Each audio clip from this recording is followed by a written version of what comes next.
Hi, welcome back to Slip Joint Display. Today we are looking at Great Eastern Cutlery 92, the Eureka Jack. This is knife number 922219. Let's get into the model.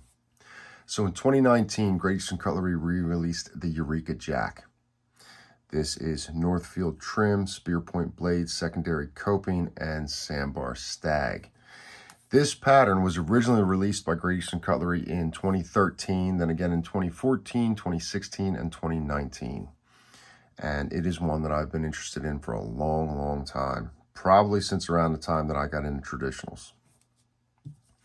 So Northfield trim, Northfield tube, right? Nothing to it.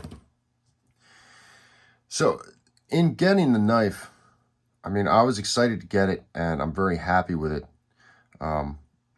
I knew that I was going to review it just because it's so different, and I started doing research on it, and it's an old pattern that has a fairly interesting history. So the oldest account of it that I could find was in an HSB catalog in 1899. I read about this. Somebody had posted about it.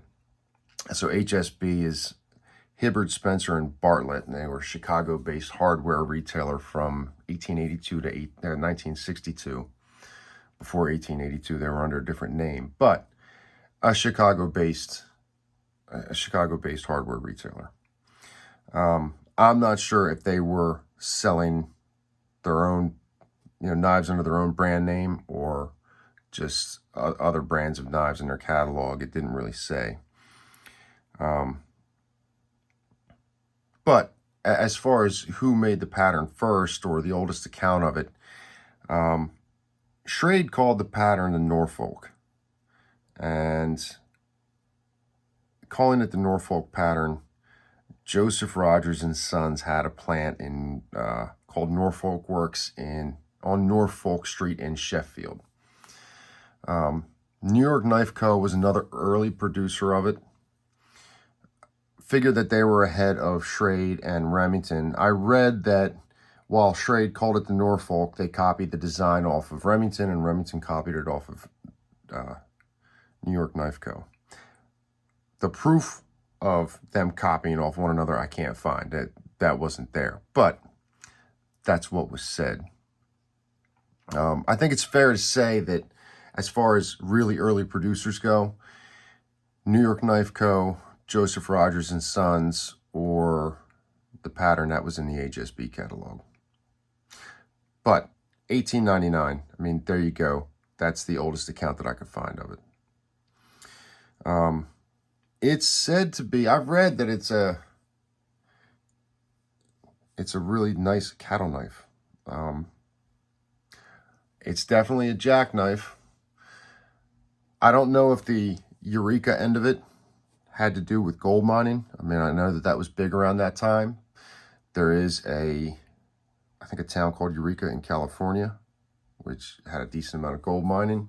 I heard somebody online try and account this knife to that, but I didn't see anything of it besides somebody speculating. But in my research, the other thing that I wondered about was why the shape. I mean, going into it, before getting this, I always thought that this was a sway back with a swell on the back. And in getting it and beginning to do research on it, it's not a sway back. It's a serpentine, like a dog leg, right? So it's shaped like a dog leg, but it is set to balloon at the ends or one end and has that swell on the spine. So serpentine with a spine swell, I don't know. But it is an oddball shape. There really wasn't a definitive answer on why the knife is shaped the way that it is. I mean, how they came up with that. Now, in looking at everything that I could find on the subject to try and get answers, I did watch a video by Knife Thoughts, and he gave an interesting idea to the whole thing. If you, I don't know if we can really see down inside. That's almost too bright. Well, on most slip joints with this pin, you've got a swell inside the handle where the springs have to go around that pin. And on this one, it's almost as if they put the swell on the outside. So the swell isn't in the well, it sticks out the back.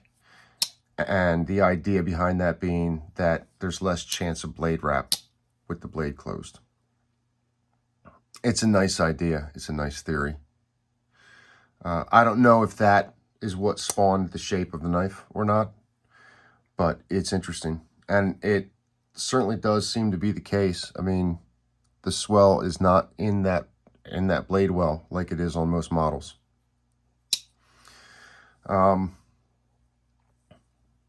So yeah, I mean, I can't find anything definitive on what made somebody say, you know what, let's take a dog leg, let's take a serpentine and put the pin swell on the outside of the knife. It's an oddball thing to do, but it is what it is. Ergonomically, unless you're in a doing a draw cut, it seems like it would be bad ergonomics, but it's not. It just kind of sits into the hand and it's not an issue. As far as this knife is concerned, this is Sandbar Stag, and it is fairly nice stag. I'm pretty pleased with it. It's not exactly even side to side, although if you put a white background on it where this dark doesn't blend into the background, it is closer than it first appears. Happens sometimes with stag. You look at it like this and you think, wow, it's really big on this side, but if you put a background on it that shows the darker stag, it's got more on it than what you think is there. So it's not too bad. I mean, it could be more even, but it's fine. The stag goes together well. I mean, definitely better on the show side as far as how the stag presents itself, but that's not bad either. And the stag does tie in together nicely from one side to the next. So I'm pretty pleased with this. I really have no complaints.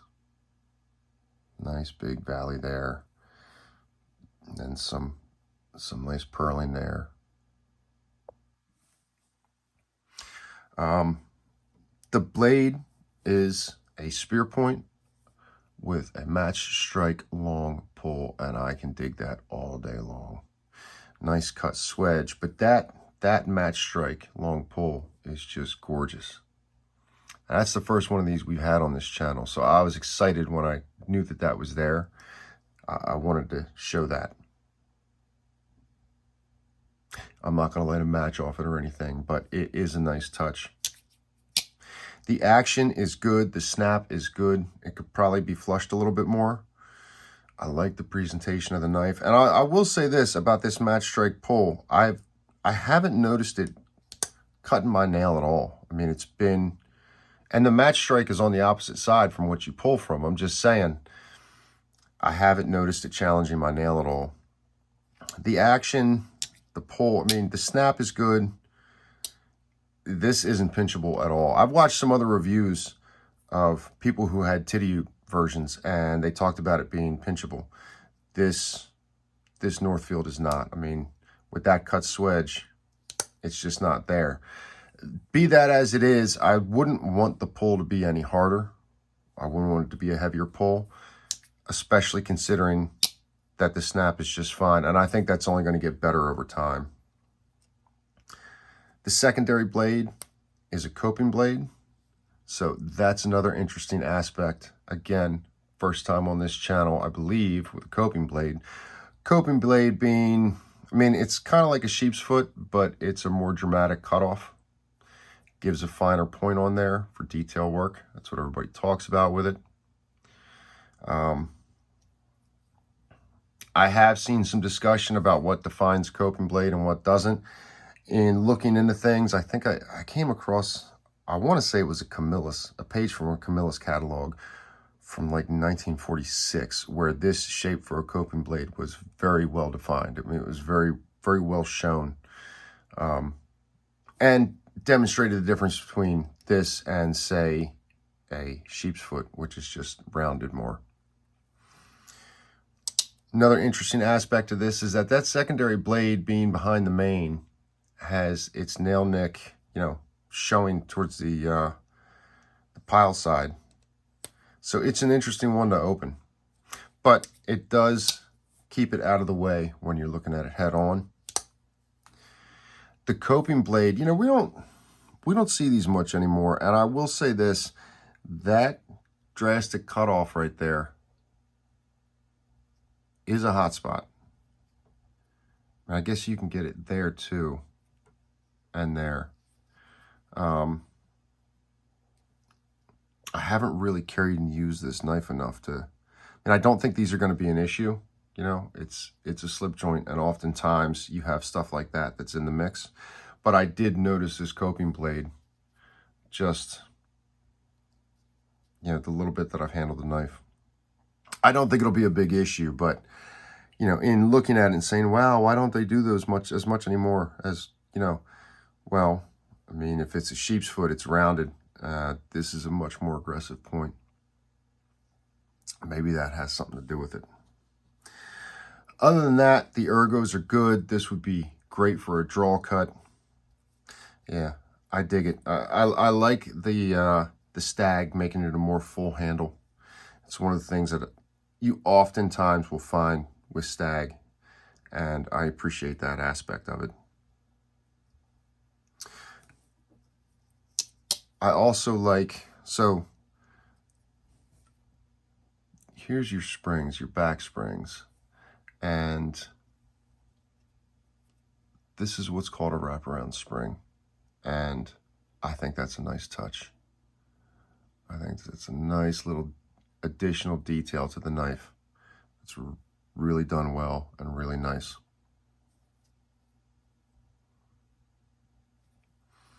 I think they did a good job with these. Let's have a look around the knife. It's a little bit smaller than I was expecting. So blade length of 2.5.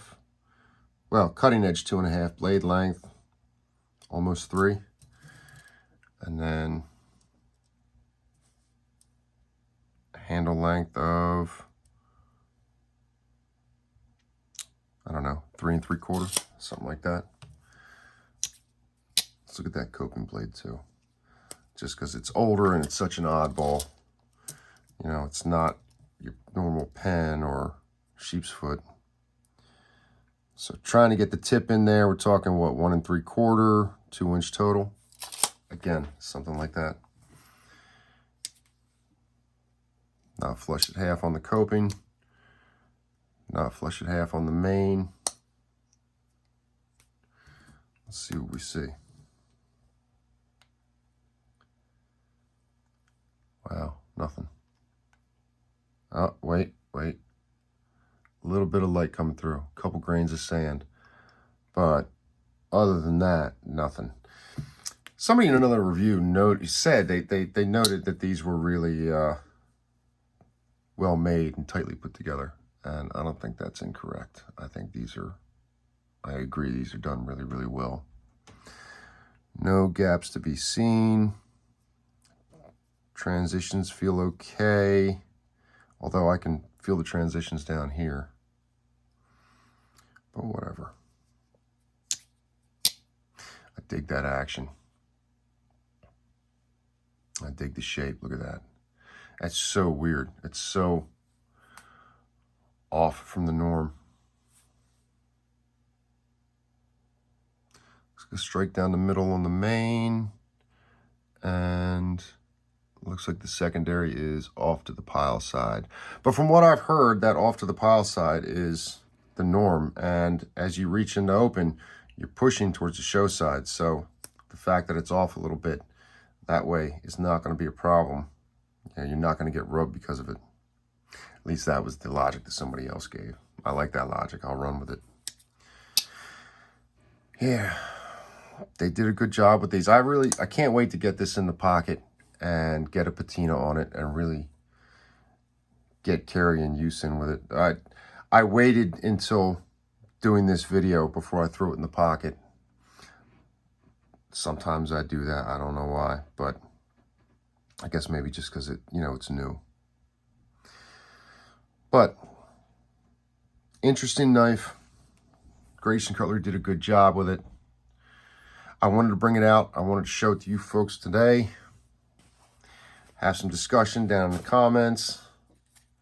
Let me know what you think. Have you heard anything on the history of a Eureka Jack? Is it a knife you have or a knife you've always wanted? Do you have a knife with a coping blade on it? Or is that a new one for you as well? Get down in the comments. Let us know what you think. And I'll see you guys in the next video.